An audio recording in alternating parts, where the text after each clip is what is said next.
Selamat datang kembali di pembelajaran kimia. Sebaiknya sebelum kita memulai materi, kita berdoa terlebih dahulu. Materi yang akan kita pelajari pada pertemuan kali ini adalah pergeseran kesetimbangan kimia. Kesetimbangan kimia dapat bergeser karena perubahan konsentrasi, suhu, tekanan, dan juga penambahan katalisator. Kesetimbangan kimia dapat bergeser ke arah kiri maupun ke kanan bergantung pada keempat faktor tersebut. Bahkan arah pergeseran tetapan kesetimbangan bisa diprediksi melalui persamaan tertentu. Untuk mengetahui cara menentukan pergeseran kesetimbangan suatu reaksi kimia, mari kita simak uraian materi di video berikut, kemudian pahami latihan soal dan pembahasannya. Selamat menyaksikan. Arah reaksi dapat diprediksi dengan menghitung quotient hasil reaksi atau Q. Sekalipun rumus Q sama dengan K, tetapi nilainya belum tentu sama. Karena untuk menghitung nilai K, jumlah mol yang diambil adalah mol pada saat setimbang. Nah, untuk penentuan pergeseran kesetimbangan, jika nilai Q sama dengan K berarti reaksi dalam keadaan setimbang. Jika Q kurang dari K, berarti reaksi berlangsung ke kanan sampai Q sama dengan K. Jika Q lebih besar dari K, maka reaksi akan berlangsung ke kiri sampai Q sama dengan K. Nah, sebagai bentuk latihan untuk kalian tentang memprediksi pergeseran kesetimbangan, kalian bisa memperhatikan contoh soal berikut.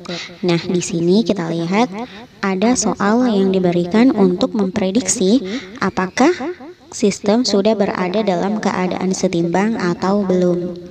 Seperti yang dibahas sebelumnya, untuk memprediksi apakah sistem sudah seimbang atau belum, maka perlu untuk membandingkan nilai Q dan K-nya.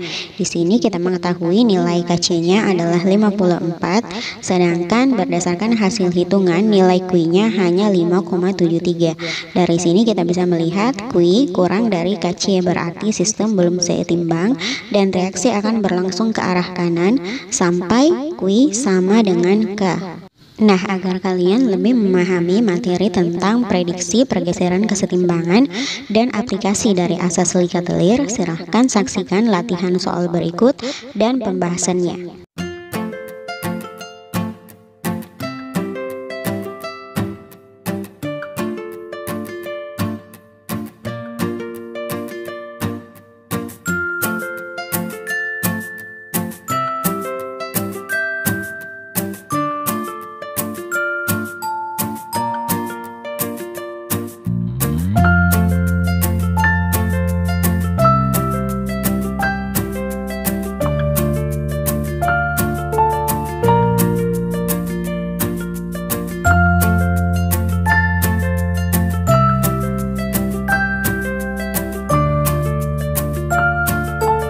Kesetimbangan gas hidrogen bereaksi dengan gas iodin menghasilkan gas hidrogen iodida.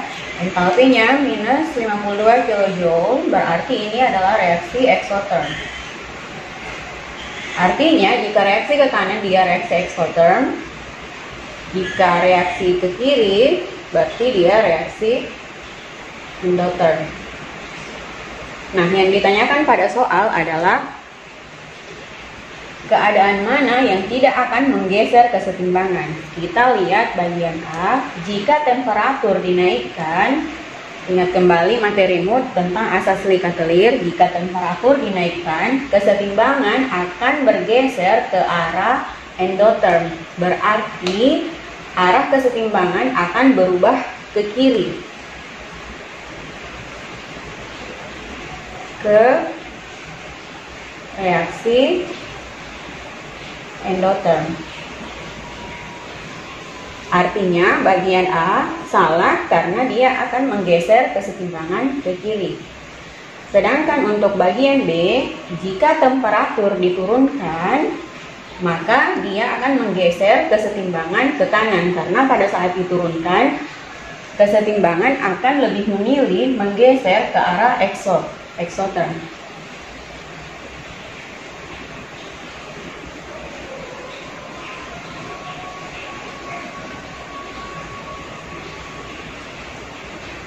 Berarti bagian B juga salah karena Jika temperatur diturunkan, maka kesetimbangan akan bergeser ke kanan. Nah, untuk bagian C, jika konsentrasi gas hidrogen ditambah, seperti yang kita lihat pada reaksi, gas hidrogen adalah pereaksi. Penambahan konsentrasi pereaksi akan menggeser arah kesetimbangan ke produk. Berarti bagian C juga salah. Jika konsentrasi gas hidrogen iodida ditambah, gas hidrogen iodida ini adalah produk. Seperti yang kita ketahui di asas likat telir, jika konsentrasi produk ditambah, maka kesetimbangan akan bergeser ke kiri, ke arah pereaksi. Berarti bagian D juga salah. Kita ke bagian E. Bagaimana jika tekanan diperbesar? Jika tekanan diperbesar, kesetimbangan akan bergeser ke mol yang lebih kecil. Nah, kita lihat mol yang di sebelah kiri jumlahnya 3 hidrogen 1, gas iodin 1, berarti 1 tambah 1 2. Untuk yang di sebelah kanan atau yang diproduk, koefisiennya 2. Berarti di sini tidak ada mol yang lebih kecil. Molnya sama banyak, sama-sama 2. Berarti jawaban yang benar adalah E. Jika kita memperbesar tekanan, maka kesetimbangan tidak akan terganggu karena di sini pada reaksi tidak ada mol yang lebih kecil. Berarti jawabannya adalah E. Contoh soal nomor 2. Di reaksi manakah produk akan lebih banyak dihasilkan jika tekanan diperbesar? Nah, kita lihat di sini yang diminta produknya harus lebih banyak jika tekanan diperbesar. Dalam asas likat telir, jika tekanan diperbesar, maka kesetimbangan akan bergeser ke mol yang lebih kecil. Jika menginginkan produk lebih banyak, berarti kalian harus mencari produk yang memiliki mol lebih kecil. Nah, kita periksa satu per satu. Di bagian A, ingat, jika fase padat, maka tidak dihitung dalam kesetimbangan. Berarti di sini 0, di sini 0 tambah 1 sama dengan 1. Berarti ini salah karena untuk menghasilkan produk yang lebih banyak pada saat tekanan dinaikkan, produk harus memiliki mol yang lebih kecil. Sedangkan pada soal ini produknya justru memiliki mol yang lebih besar. Berarti A salah. Nah, sekarang kita ke bagian B. Kita hitung koefisiennya di sini 1 tambah 1 berarti 2. Produknya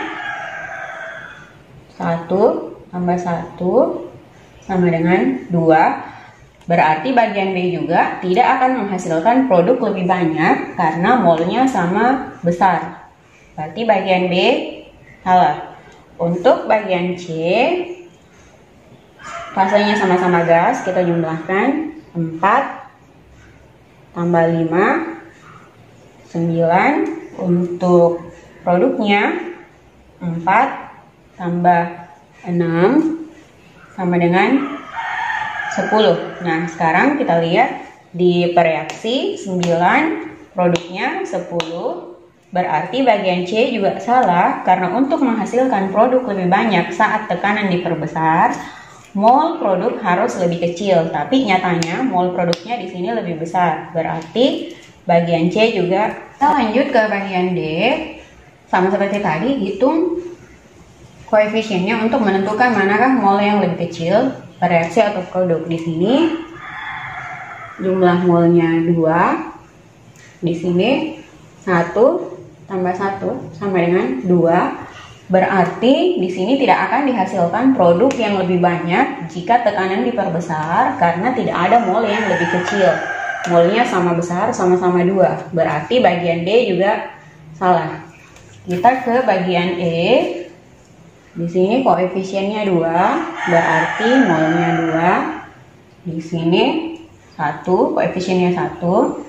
Nah, berarti jawaban inilah yang benar karena untuk menghasilkan produk lebih banyak jika tekanan diperbesar, mol yang lebih kecil harus ada di posisi produk agar kesetimbangan bergeser ke kanan atau ke produk. Jadi jawabannya adalah E, karena mol yang lebih kecil ada pada produk.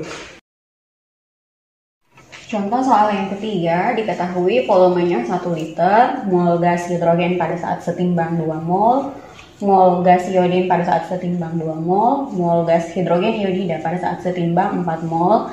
Yang ditanyakan bagaimana arah kesetimbangannya jika molnya berubah. Nah, sekarang kita lihat reaksinya. Gas hidrogen bereaksi dengan gas iodin setimbang dengan gas hidrogen iodida. Nah, sebelum mengetahui arah kesetimbangannya bergeser kemana jika ditambah beberapa mol, kita terlebih dahulu harus mencari Kc-nya.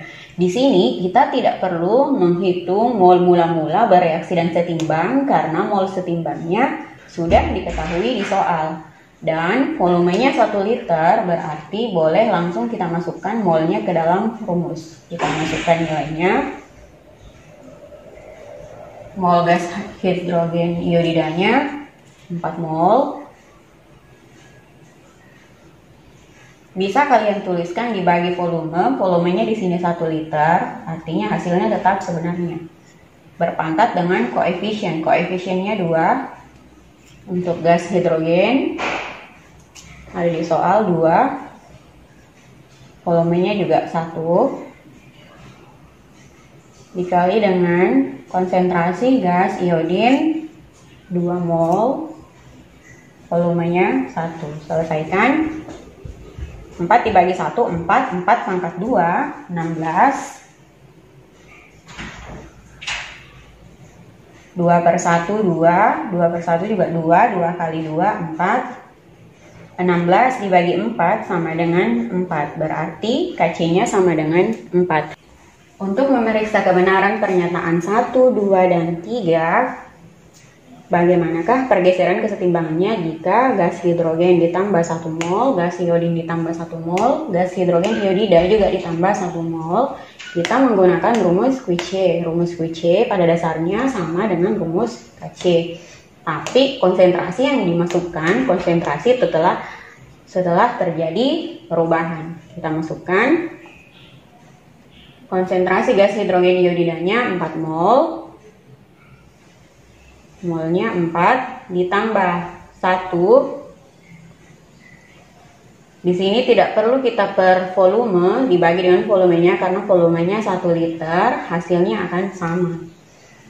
Berpangkat koefisien. Koefisiennya 2. Gas hidrogennya 2 tambah 1. Gas iodinnya 2 juga ditambah 1 mol. Nah, kita selesaikan dulu. 4 tambah 1, 5.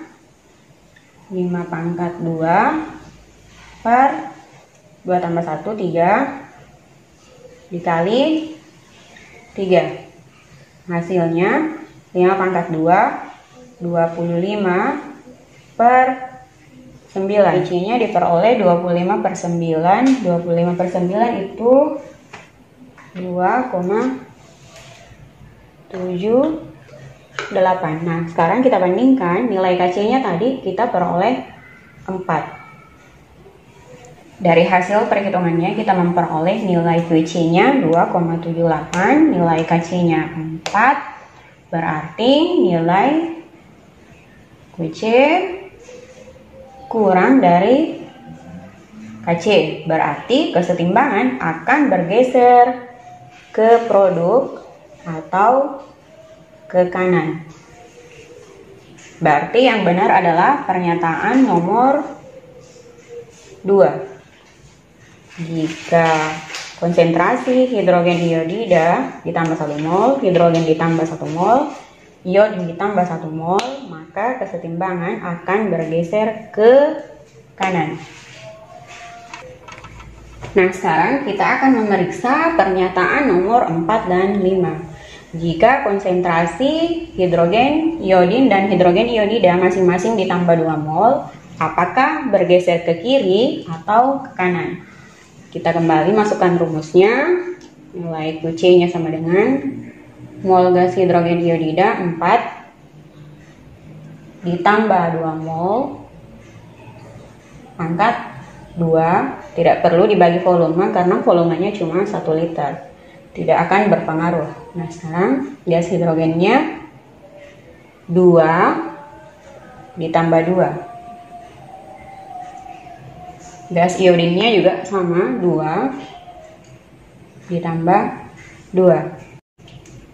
Hasilnya 4 tambah 2, 6 pangkat 2 dibagi 2 tambah 2, 4. 2 tambah 2, 4. 4 kali 4.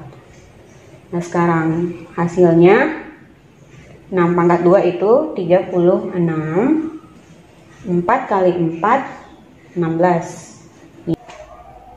36 per 16 masing-masing kita bagi 4. 36 bagi 4, 9. 16 bagi 4, hasilnya 4. 9 per 4, 2,25.